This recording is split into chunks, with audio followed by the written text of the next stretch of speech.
My wife and I started our internet software business in 1999, just a few months before the dot-com bubble burst.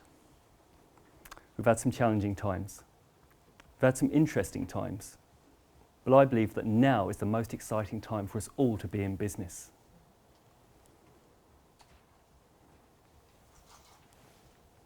We do have a problem though. Many of us are miserable at work. We're unfulfilled, we're unsatisfied, we're disengaged. We haven't got purpose, we don't have meaning. In fact, the younger generation, the so-called millennials, 66% of them are looking to change jobs already. It doesn't feel right to me that so many of us are spending our days waiting for them to end. We wonder why this is. Maslow's hierarchy of needs gives us a little pointer. Maslow found that all of us human beings, we have certain base needs. We want warmth, shelter, comfort, security.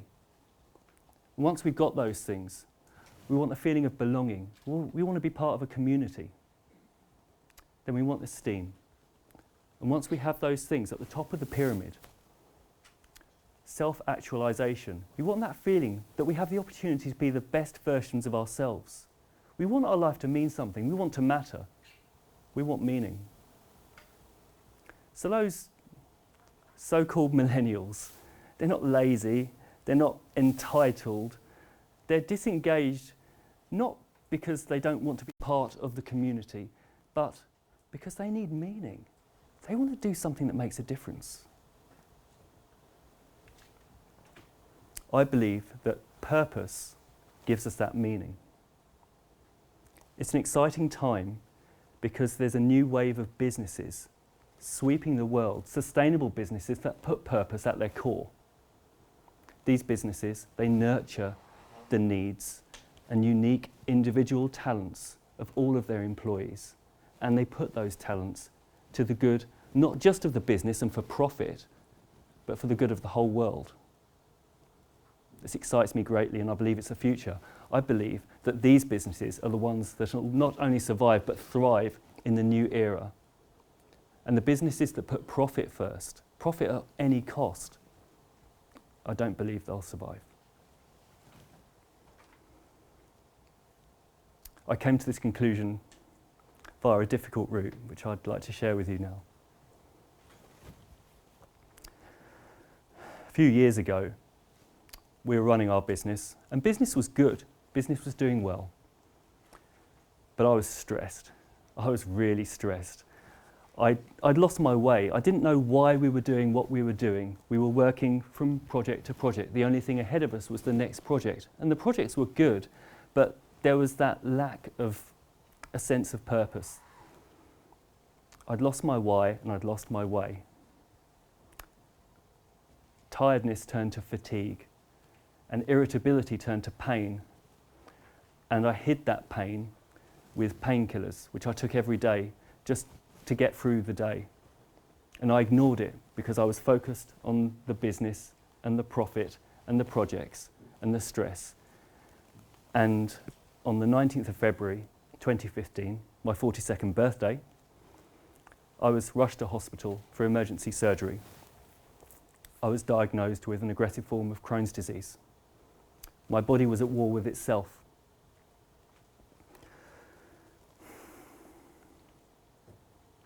It was a difficult time, and my wife and daughter there were incredible supports through that time. The doctors told me that I needed to take a cocktail of immune suppressants to stop my body from trying to attack what it thought was an invader. I'd need to take those immune suppressants for the rest of my life to live a normal life. And if I didn't, I would get worse. And if I got worse, I would need surgery. And I was so weak, I was unlikely to be surviving the surgery.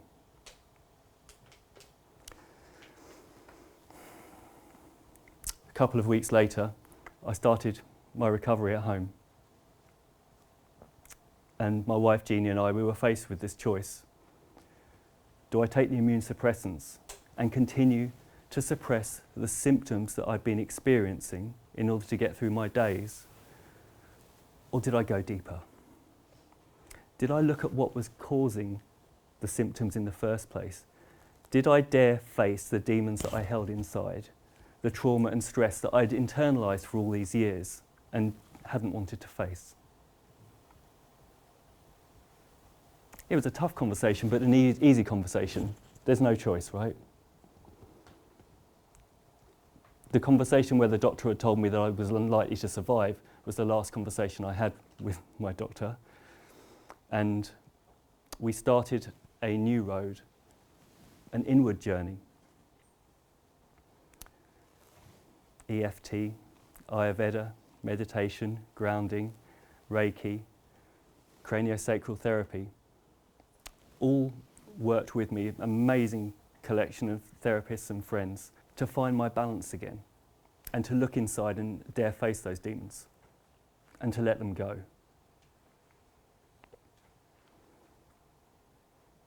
Nine months after this picture was taken, I was well enough to go back to work.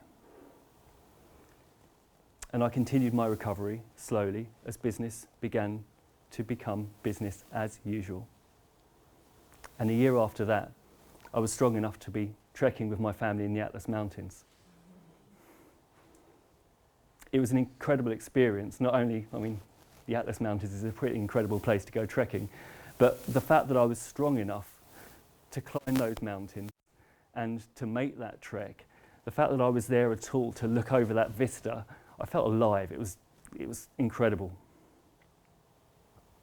We came back to work to a surprise. I found sense of purpose and meaning. I was coming alive again, but I hadn't changed anything in the workplace. You see,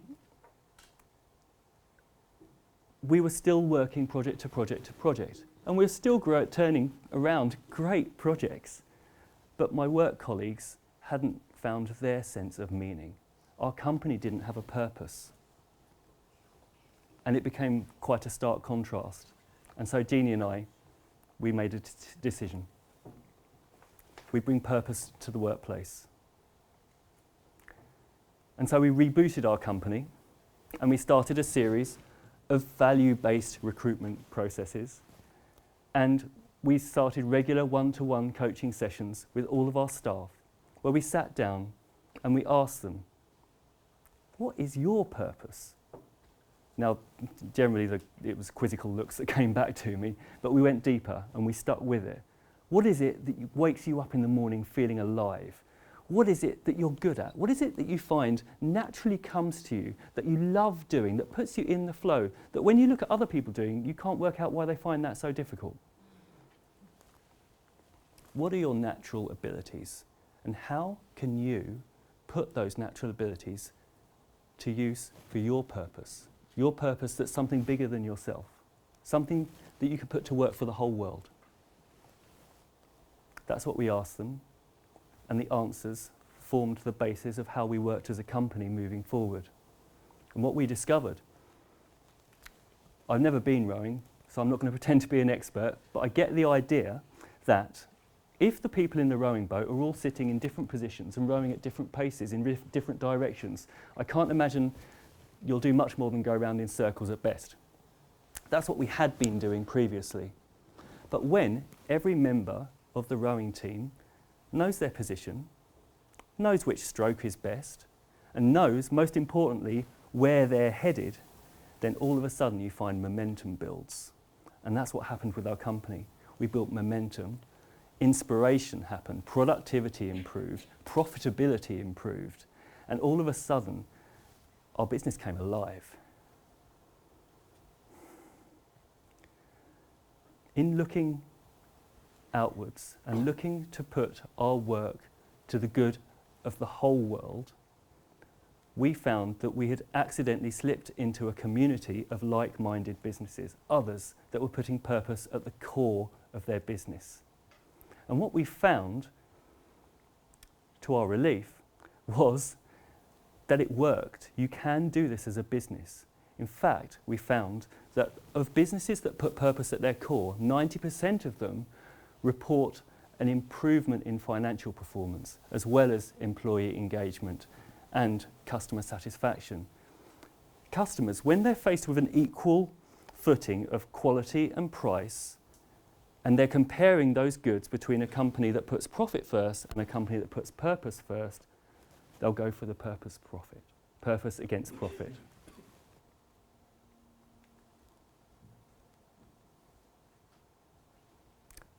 So I'd like to ask you, can you go inside? Can you look at your career, where you're at now, and your path all the way back to when you were a child? What did you do when you were left to your own devices? What was it that you loved to do? And when you were a teenager, what projects got you lit up? What projects really made you excited? How did you find that flow? When I look back and I did this, I found that I had all these streams.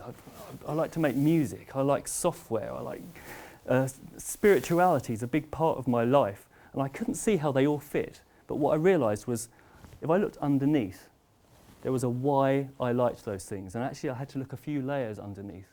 And what I discovered was that I'm a systems guy. I love to see how things work. I love to see the model, and I love to work out how we can use those models and systems to elevate ourselves to become the best version of ourselves. And my passion is to share that, which is why I'm here now, doing that very thing. And when I discovered that, I realised that I can bring that into work, and I could find the purpose in our business. And when I did that, I discovered that as a business, because of the combined purposes of the company, our one purpose was to bring purpose and meaning to every workplace. So I feel passionately that if you were to do this yourselves, if you were to really look inside and find out how you can put those skills to the good of a greater good, your life could change dramatically too. We're given some help though. The UN Sustainable Goals give us a target to aim for, a direction to row the boat. And so many businesses, thousands of businesses all over the world are picking a UN Sustainable Goal and rowing towards it. So suddenly we're not in a lone boat knowing where we're headed. There's thousands of other boats all rowing with us. And that connection and that community and that help that we all give each other means that all of a sudden these huge ambitious goals, eradication of poverty, hunger, inequality, they're the things that as a race, as a human race, we should be going for. And so all of a sudden they don't become impossible goals, they become achievable goals. And life becomes tremendously exciting. There's a multiplier though.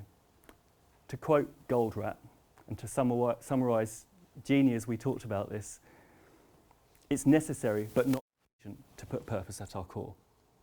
It's not sufficient because we can only influence those directly around us as we do that. And that's a great thing, but it's not enough. Because as we move from the age of technology and knowledge to an age of meaning, we need to make a massive impact. And software technology can help us do that.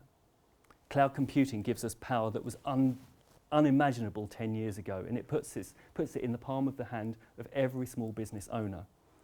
If we can automate our processes so that we're freed up to work to our purpose, and if we can move as much of our business onto an automated platform, what we have is exponential growth potential. Exponential growth, the idea that computer power doubles every 18 months for the same price. It means that anything we move onto that Moore's law curve doubles in power too. All of a sudden we have power to quite literally change the world. A really great example, B1G1. They're a business giving platform. So the idea is that they allow any business to make an impact, no matter what their core business is. And so we're members of B1G1. When we go out for a meal with a client, automatically, thanks to their platform, an orphan in Thailand gets food for a day. When we buy a book, a tree is planted. When we go to a training seminar, school kids in Nepal get kit for their school. B1G1, in its 10 years, in its first 10 years, made 100 million of these impacts around the world. But here's the kicker. Thanks to the fact that it's on an exponential platform, The next year, they had another 50 million impacts. That blows my mind. And it's the kind of impact that we can all make. They run it all from a small office in Singapore.